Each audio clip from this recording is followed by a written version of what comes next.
Later on today, the Senate Majority Leader Harry Reid and the Minority Leader Mitch McConnell will be getting together. Can those two gentlemen potentially save our nation and get us out of this mess? It apparently will be up to them later on this afternoon to try and cobble together some type of deal that can be acceptable to both sides. How did this all start? Well, back on September 20th, you may recall that the House voted to approve legislation which denied funding at that time for Obamacare, but it did keep the government open through December 15th. Well, then during the debate in the Senate, the Tea Party favorite, Senator Ted Cruz, who remember his marathon speech against Obamacare in which he talked all night in the Senate, well, on the Senate floor, garnering national attention. Well, that was on September 24th. He talked for 21 hours. But with no budget deal by midnight on October 1st, the government shutdown did take place. 4 days after that, the House voted to pay furloughed federal workers after the shutdown ends.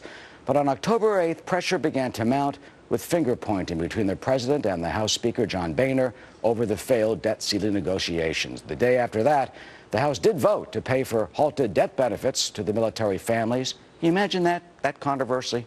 And the president did sign that measure, thankfully, into law on Thursday. Well, the same day, House Republicans proposed a short-term proposal raising the debt ceiling by 6 weeks.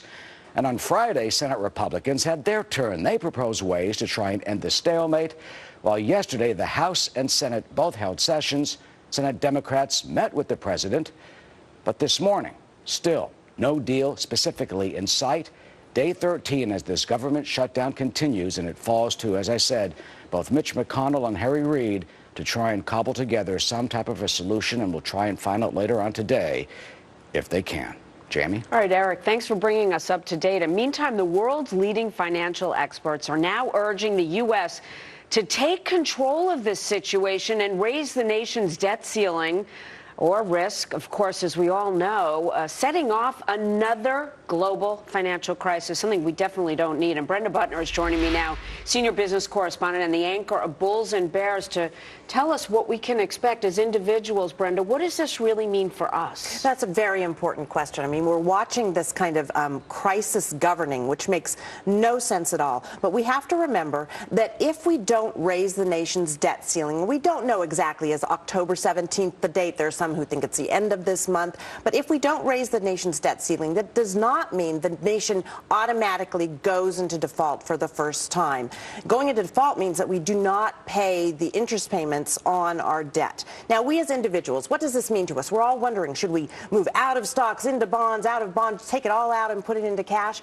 Basically, we can't figure out what Washington is going to do, so the best thing is to have a diversified strategy and just stick with it. The worst thing to do is to sell off everything, because chances are you're not going to get in when the market bounces back, which inevitably it does. At the same time, a sell-off by individuals hurts all of us, because if they sell off, what we own goes down.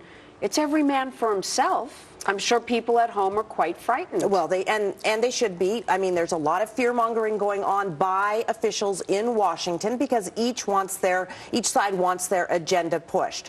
But when we look at our own money, I mean, think about if you had, from the very bottom of the whole crisis in 2008, we have the S&P 500, which is probably what you have in your retirement account, has gone up 150%. So the markets they are pretty resilient. We could see a sell-off. Last week we saw a big jump in stocks when there was sign that there was a thaw in the chill in Washington, that there might be some negotiations. And then it came back. Yes. A bit, yes. At least. No, it came back quite a bit. Overall, it's been a really great year. If Yes. you have your money in the market and you're thinking about retirement, you're recommending then no change in strategy. I'm saying don't change because you're worried about the debt ceiling, about our hitting the debt ceiling in the next few days. If you sell off tomorrow in the hopes that something is going to happen by Thursday or won't happen, chances are you're not going to be able to time things. Nobody can figure out what Washington's going to do. You should not put your money on the line with that.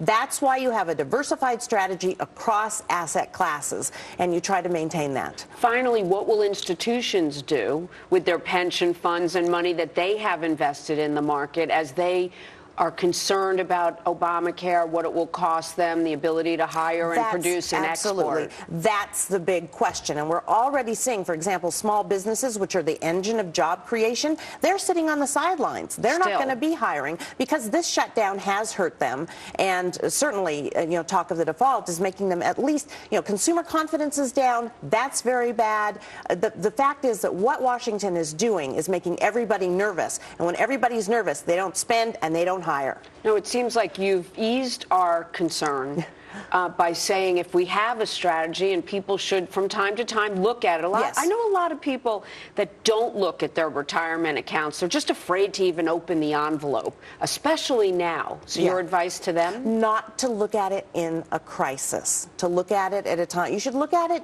every 6 months or so and make sure that you're on the right track. But if you look at it now and you say, oh my gosh, I've got to go to cash because, the sky is going to fall because we don't raise the debt ceiling, that's not necessarily the best investment strategy. Okay, and finally, the last thing, I have about 20 seconds. What should we look for over this next week to know how we're going to do in the markets? Well, I think, the markets are very, very volatile right now. And when we see that there might be talk of negotiation, we're going to see the market go up. And the converse is true as well. As I said, hopefully it's lucky day 13. We'll take lucky day 14, whatever it is. Brenda, great to see you. Nice to see you. Thank you so much. Pleasure. Eric.